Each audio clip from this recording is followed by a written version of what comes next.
आपसे पहले मैंने बताया है उत्पत्ति के बारे में, क्योंकि महाशिवरात्रि के दिन जब शिव जी की बात करनी है तो उसका प्रारंभ उत्पत्ति से ही होता है। इतने वो आदि है, यानी परमेश्वर का जब पहला स्वरूप प्रकटित होता है यानी मैनिफेस्ट होता है, जबकि वो ब्रह्म से प्रकाशित होते हैं, उस वक्त उन्हें सदाशिव कहा जाता है। इसीलिए शिव जी जो हैं इनको आदि माना जाता है। ऐसे समझ लीजिए कि किसी वृक्ष को पूर्णतया प्रकटित होने से पहले उसका बीज देखा जाता है और इसीलिए उसको बीज स्वरूप कहना चाहिए। इसीलिए शिव जी की अत्यंत महिमा है।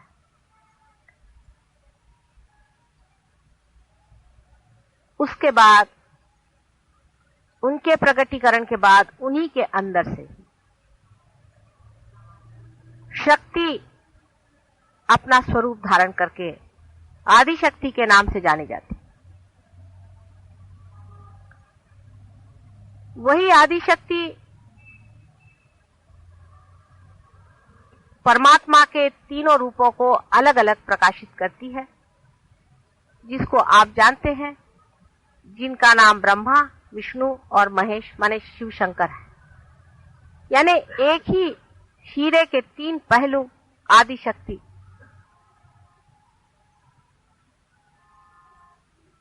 छानती हैं। और जब प्रलय काल में सारी सृजन की हुई सृष्टि, सारा मैनिफेस्टेड संसार विसर्जित होता है, उसी ब्रह्म में अवतरित होता है, तब भी सदाशिव बने ही रहते हैं और उनका संबंध परमात्मा के उस अंग से हमेशा ही बना रहता है जो कभी भी प्रकटीकरण नहीं होता है, जो कि एक नॉन बीइंग है। परमात्मा की जो शक्तियां प्रकट होती हैं वो बीइंग से होती हैं और जो नहीं होती है वो नॉन बीइंग की हमेशा बनी ही रहती है। उसमें सदाशिव का स्थान वैसा ही है जैसे एक हीरा टूट जाए, बिखर जाए, कितना भी मिट जाए, उसके कण कण भी हो जाए तो भी वो चमकता ही रहता है, कभी नष्ट नहीं होती उसकी चमक। उसी प्रकार सदाशिव का स्थान है। सदाशिव से स्थिति बनती है और संसार के सृजन में जब तक स्थिति नहीं बनेगी तब तक कोई भी सृजन नहीं हो सकता। पहले स्थिति बनाई जाती है, एग्जिस्टेंस, अस्तित्व लाना पड़ता है किसी भी चीज का। अस्तित्व सदाशिव के ही शक्ति से होता है। इस कारण सृजन में उनका वही हाथ होता है जैसे किसी बड़ी भारी हवेली में या भवन में उसके नींव का होता है, उसके फाउंडेशन का होता है। वो दिखाई नहीं देती, जो नींव होती है वो दिखाई नहीं देती है, लेकिन उसके बगैर कोई भी बिल्डिंग खड़ी नहीं रह सकती। उसी तरह सदाशिव हमारे अंदर भी हृदय में निवास करते हुए आत्मा स्वरूप होते हैं। जब तक वे अपने हृदय में आत्मा स्वरूप स्थित होते हैं तभी तक हमारा इस संसार में जीवन चलता है, जिस दिन वो अपनी आंखें मूंद लेते हैं, उसी दिन हम लोग खत्म हो जाते हैं, इस दुनिया से हम निकल जाते हैं और हमारी स्थिति परलोक में हो जाती है। शिव जी, आप जानते हैं कि हमारे सूर्य नाड़ी पर वास करते हैं, चंद्र नाड़ी पर वास करते हैं, और चंद्र नाड़ी पर बैठे हुए वे स्थिति का सारा कार्य अपने अंदर करते ही हैं, लेकिन हमारा जो प्राण है उसकी भी स्थिति वो बनाए रखते हैं। शिव जी के बगैर हमारे प्राण नहीं चल सकते। अब ये काफी लंबी चौड़ी बातें हैं, वो मेरी किताब में मैंने काफी खोल करके कही हुई है। शिव जी का स्वरूप, वे एक परम सन्यासी, जैसे कि परमात्मा का एक स्वरूप है कि वो अंदर से संन्यास्त है। वो किसी वजह से ये रचना नहीं करते, उनको कोई कारण नहीं है, वे अपने करते हैं, उनकी विम है, उनका मजा है, वो अगर चाहे तो रचना करते हैं, नहीं तो उसे तोड़ देते हैं। एक संन्यास्त आदमी संसार में जो बहुत से विराजते हैं, वे उनके प्रतीक हैं। मेरे संन्यास से अर्थ जो दुनिया में माना जाता उससे नहीं, आप सब जानते हैं। संन्यास उसे कहना चाहिए जो आदमी सेल्फ रियलाइज होकर के उस दशा में पहुंच गया है जहां वो साक्षी है। अंदर से वो संन्यास्त होता है, बाहर से सारे संसार में रहते हुए भी वो महान सन्यासी होता है। उसमें कुछ किसी से बताना नहीं पड़ता कि मैं सन्यासी हूं, मैंने सन्यास ले लिया है। लेकिन जो अंदर से मन हमारे अंदर सन्यास ले लेता है, जो अंदर से संन्यास्त हो जाता है, वो स्वरूप श्री शिव का है। और जो संसार में हम विराजते हैं और संसार के जो कार्य करते हैं और संसार में जितने भी हम भोगते हैं, वो भोक्ता स्वरूप परमात्मा का जो है वो उनका श्री विष्णु का स्वरूप है। इसलिए विष्णु के स्वरूप में वो भोक्ता है, शिव जी के स्वरूप में वो संन्यास है, और ब्रह्मा के स्वरूप में वो सृजन करने वाले, सृजन कार्य करने वाले करता है। इस सन्यासी के और दृष्टि करने से एक अजीब सी चीज दिखाई देती है कि नील वर्ण का इनका शरीर, क्योंकि ये चंद्रमा के लाइन पे बैठे हुए हैं, इनके गले में, हाथ में सर्प लपटे हुए हैं। इनका सारा ही अलंकार सर्पों से हो जाता है। सर्प शीतल होते हैं, शांत होते हैं, दाहकता को पीते हैं, और वो अपने ऊपर सर्प को पाले हुए हैं। माने संसार का जितना भी दुष्ट, जितना भी विपरीत, जितना भी डंक, जितनी भी जबरदस्त चीजें संसार को नष्ट करने वाली हैं, सबको अपने शरीर में समाये हैं। दुनिया भर का गरल वो पिए हुए अपने, आप जानते ही हैं कि उन्होंने गरल को शुरू में ही सारा पी लिया, और जो कुछ भी गरल संसार का होता है वो अपने अंदर पीकर संसार को ठंडा रखते, संसार को सुख देते। जो कुछ भी मर जाती है चीज, खत्म हो जाती है, वो सारी ही उनके राज्य में जाकर बसती है। और जो बेकार के लोग होते हैं, जो महादुष्ट होते हैं, उनके कारागार भी उन्हीं के चरण धूलि से बंद हो जाते। वे लोग बंदिश होते हैं शिव जी की कृपा से। उनके सर पे चंद्रमा का राज्य है। चंद्रमा स्वतः लक्ष्मी के भाई हैं, और इसीलिए कहा जाता है कि अपने साले को उन्होंने अपने सर पे रख लिया है। बहुत ही उनका अजीब सा वर्णन कवियों ने किया हुआ है और बहुत सुंदर।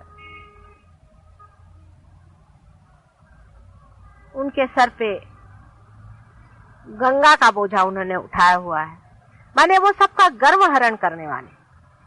गंगा जैसी गर्भवती को भी उन्होंने अपने जटा में बांध लिया, इतनी उनकी जटाएं जबरदस्त है। मनुष्य में जो अहंकार होता है उसे भी वो अपने अंदर पी लेते हैं और इसी प्रकार वो संसार की अहंकारी लोगों से रक्षा करते। वो अतुलनीय है, उनका कोई वर्णन शब्दों में नहीं कर सकते, लेकिन उनके अंदर एक बहुत बड़ा, एक बहुत ही असाधारण एक शक्ति है जो किसी भी देव देवताओं में नहीं है। वो है क्षमा की शक्ति। वे दुष्ट से दुष्ट महादुष्ट को भी क्षमा कर सकते हैं।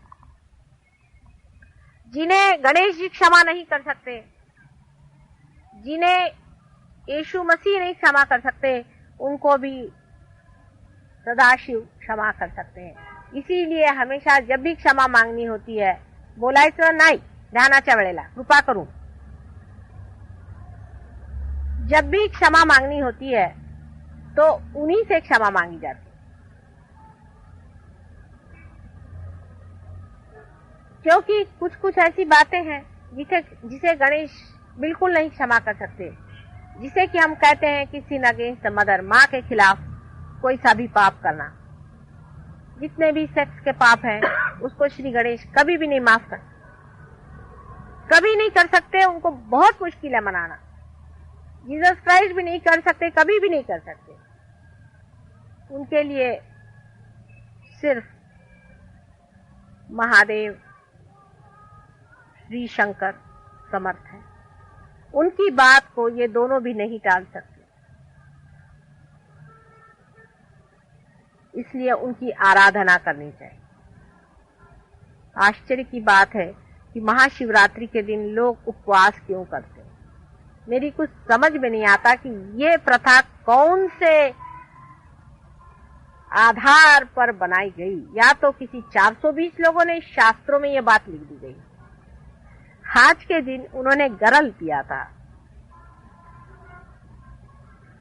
और आपको भी आज के दिन हर चीज खाने की इजाजत है कि आज आप गरल भी पी लें। तो आज आपने बराबर निकाल लिया कि आज तो हम उपवास करेंगे। मेरा आज इतने जोर से हृदय चक्र से खिंचाव पड़ रहा है। जिस सहज योगी ने आज उपवास किया है, मेरे हृदय चक्र को खींचे जा रहा है। अंधाकरण नहीं करना चाहिए सहज योगियों को। सोच लेना चाहिए कि जो दिन बड़ा ही सेलिब्रेशन का है, जिन्होंने गरल पी करके संसार में विजय प्राप्त की, उस शिव जी का जब इतना बड़ा महोत्सव है, उस दिन भूखा मरना किसने बताया है? जिस दिन मनुष्य खुश होता है उस दिन ज्यादा ही खाता है। आज तो 2 रोटी ज्यादा खाने का दिन है, आज सबने उपवास करके रखा हुआ है। और इसलिए शिव जी सबसे नाराज हैं, और इस चीज को शिव जी भी नहीं माफ कर सकते। तो हो गया आप लोगों का कल्याण। तभी आजकल सब दूर इतने बड़े बड़े शिव भक्तों के पहले हार्ट अटैक आता है। आज खुशियां मनाने का दिन कि उन्होंने सारे संसार का जो कुछ भी गरल था उसे पी लिया, जो कुछ भी अहित था, जो कुछ भी पाप था, जो भी दुष्टता संसार में फैली हुई थी, सबको उन्होंने शोषण कर लिया। ऐसे शिव जी के महान दिवस पर्व में हमको इस तरह से मनहूस काम करना नहीं चाहिए। अगर हम किसी के जन्म दिवस पर उपवास करते हैं तो उसके मरने पर हम लोग क्या खाना खाएंगे? सब उल्टा कारभार हमारे यहाँ चलता है। कोई मरता है तब ब्राह्मण बैठ के खाना खाते, जब कोई जन्म होता है तो सब लोग बैठ के उपवास करते घर वाले। कैसे समझाया जाए? कौन से शास्त्र में इसका आधार है? और शास्त्रों में भी महामूर्खों ने इस तरह की चीजें भर दी हैं। जिसको देखो उसने अपने शास्त्रों में दुनिया भर का अत्याचार कर। एक सोच समझ रखना चाहिए कि आज के दिन उपवास का क्या अर्थ है। सब लोग मिठाई खाएं, क्योंकि आज ये मंदिरों में बैठे हुए लोग मिठाई खाना चाहते तो मिठाई चढ़ाई जाए। अभी रात भर भंग पिएंगे बैठकर और चरस खाएंगे और कहेंगे कि शिवजी खाते थे तो हम भी खा रहे हैं चरस और भंग। शिवजी तो इसलिए खाते हैं चरस और भंग कि उनको जब सबकॉन्शियस में जाना पड़ता है तो वो उसे खाते हैं, चाहे जिसे भी खा ले, उनको क्या मतलब है। जैसे कि समझ लीजिए एक एरोप्लेन है, उससे आपको कहीं जाना हो तो आपको पहले पायलट तो होना चाहिए। जो वो भंग पी करके और चरस खा के शिवजी नहीं हो सकते, वो तो शिवजी ही हैं जिन्होंने गरल पी लिया, और वो हैं जो दुनिया भर के भंग पी करके संसार के जितने भी भंग है उनका शोषण कर रहे हैं। क्या आखिर ये भंग कहाँ डंप की जाए? तो उनके अंदर भर दी जाती कि भाई चलो तुम स्थिति हो, तुम पी लो, तुम गरल पी लो, तुम भंग पी लो। तो चले सब लोग भंग पीने आज, क्या आज भंग पी के सब लोग शिवजी हो रहे हैं। आप में से कितने लोग शिवजी के पांव के धूल के बराबर हैं? वो तो भंग इसलिए पीते हैं कि उनके अंदर रखा ही जाता है सारा भंग का स्टोर। संसार में भंग होती ही है, राक्षस भी होते हैं, दुष्ट भी होते हैं, इनको कहाँ रखा जाए? घर के अंदर आपके यहाँ अगर कोई ऐसी चीज हो तो उसको रखने की कोई व्यवस्था होनी चाहिए। शिवजी ने कहा लाओ मैं सब दुनिया भर का गरल पीता हूँ, इसलिए उनके पास ये चीज स्टोर रखी हुई कि भाई तुम रखे रहो। तो आप लोग जो उनके नाम से भंग और चरस पीते हैं, इनसे बड़े महामूर्ख संसार में कोई है। एक सोचना चाहिए सहज योगियों के लिए कि आपको आज तक वाइब्रेशंस तो कभी आए नहीं, आपने कभी जाना नहीं कि ये चीज क्या है, ये क्या आपके अंदर से बह रहा है, ये क्या आपके अंदर होना, कुछ अभिनव चीज, कोई बड़ी भारी चीज, कोई विशेष रूप की चीज। फिर अपने विचार भी बदलने चाहिए, अपनी आदतें भी बदलनी चाहिए। हमेशा इस तरह से उल्टी बात हम क्यों करते हैं मेरी समझ में नहीं आती, और हर एक उल्टी बात ऐसी उल्टी बैठती है कि उससे शिवजी तो उठ ही गए इस संसार से और उनको फिर से बिठाना मुश्किल हो जाता है, और अगर ज्यादा देर खड़े रहे तो तांडव शुरू कर देंगे, उनका कोई ठिकाना नहीं। इसलिए सब लोग विचार पूर्वक समझ करके और चले। आज उनका महान, बहुत महान दिवस है। आज से प्रॉमिस करें कि अगले महाशिवरात्रि से बहुत बड़ा उत्सव मनाया जाएगा, उनका गुणगान किया जाएगा। आपको हो सकता है कि विष्णु जी जैसे नहीं उनको पसंद अलंकार, उनके अलंकार और हैं, उनके लिए आप बभूत लगाइए, दुनिया भर की राख उन पे चढ़ा सकते हैं आप, उस सब चीज को वो तैयार है। लेकिन उन्होंने उपास करने की बात कही हो ये तो मुझे पता ही नहीं। व्रत करना शब्द ही बदल गया, व्रत का मतलब उपास करना हो गया। ऐसे वक्त करना चाहिए जैसे जिस टाइम रामचंद्र जी वनवास गए तब व्रत करना चाहिए। जब रिपेंटेंस की बात हो, जब पश्चाताप हो रहा हो, उस समय का उपवास समझ में आता है। अब क्या आपको पश्चाताप हो रहा है क्या कि उन्होंने गरल पी लिया? सोचने की बात है। सारे संसार के विपद, सारे संसार की आफतें, सारे संसार का गरल आज के महान दिवस में उन्होंने पी है, इसलिए आज को महाशिवरात्रि कहते हैं। सारी रात उन्होंने ले लिया अपने, रात्रि का जितना भी उनका, जितना भी डार्कनेस संसार की है उसको उन्होंने अपने अंदर समाया।